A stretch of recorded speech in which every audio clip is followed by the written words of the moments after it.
Good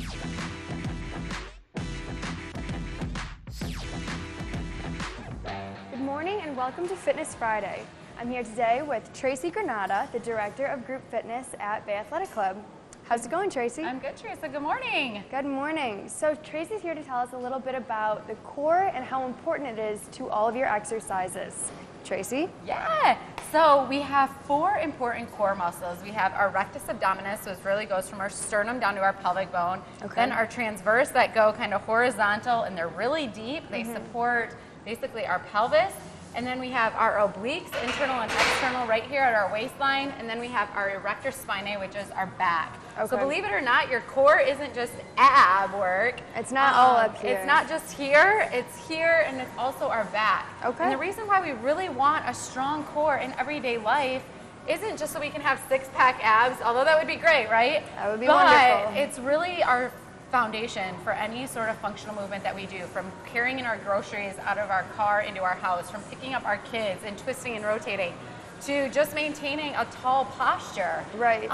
That's why we really want to focus on the core, and the stronger our core is, the less pressure it is on our lower back. So even if we have lower back pain or have ever experienced that in our life, the stronger your core is, the less that lower back is actually going to ache. So really just a lot of great reasons why we want a strong core to help us every day in functional life. Absolutely. I know in my job I'm spending a lot of time sitting in a chair, so imagine having that strong core kind of boosts you up when you struggle with that back pain. Absolutely, and just keeping you upright, you know, with Great. that great posture. All right, sounds good. So Tracy is actually here to show us some workouts that will target those 4 areas of the core that she just talked about. I guess I am the guinea pig, so let's go, Tracy.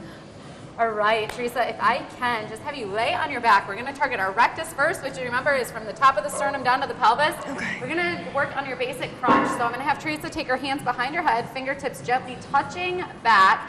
And she's really just going to press that belly button into her spine and push that lower back into her mat and crunch up, lifting those shoulder blades off the floor, and then lower right back down and relax. So crunch up, just crunching those shoulder blades off the floor and up. And you really want to keep those elbows open and not try to hug your ears with them. Just keep them open to isolate that rectus abdominis right there up top. Nice job, Teresa. Thanks. You feel that right there? I do. Good. Ooh. Okay, so next is the transverse abdominis. So that's the ones that run across, and they're deep and they attach right there at that pelvis. So Teresa, with this one, again, I want you just to take your hands behind your head.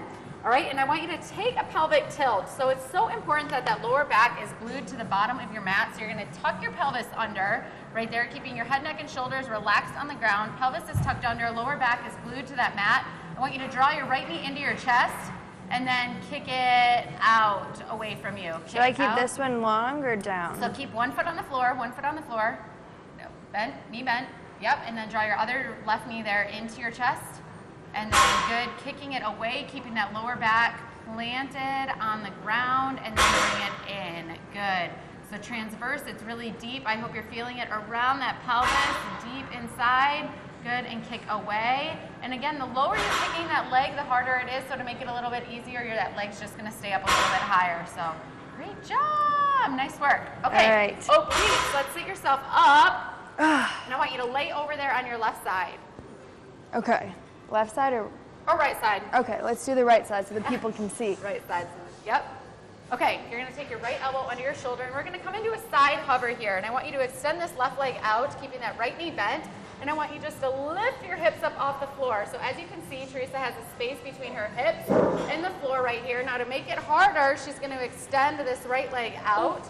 There we Keep go. that knee on the floor, and I bet Teresa, if we ask her, she is feeling it in her waistline. Both sides right here, right? Yes, it's right, right around here. Okay, so you're just gonna hold your hips up right there, and you can hold it about 30 seconds each side. And these movements can all be done for just about 30 seconds, and you'll start to feel it. So great job, and you would do right side and left side on this one. Ooh, Yay! that's a good one. I like all right, that. then our last one to target that lower back, those erector spinae muscles. I want you to flip over, Teresa, on all fours.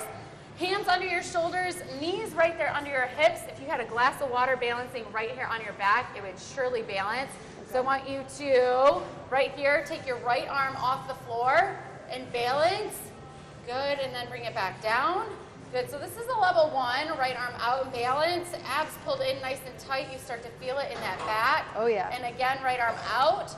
Now, if you want to make this harder, you're going to stay balanced and extend that left leg out behind you. Left leg. So it's opposite arm, opposite leg, and your lower back really has to fire right there. If you're feeling it, you can add some pulses. Yes, we do this in holding yoga. it, you can move it, you can flow it. But again, do this about 30 seconds on each side, and it'll strengthen that lower back, which again is the fourth component of that core. And a well-rounded core will help prevent that lower back pain, improve that posture, and just help you with everyday movements. So, awesome. yay! We did it. We totally worked my core. Awesome. In 30 seconds, about 2 minutes a day, you can totally strengthen that core. All right, that was some great content, Tracy. Thank you so much. I'm going to try to add those to my workout at home, and you should too.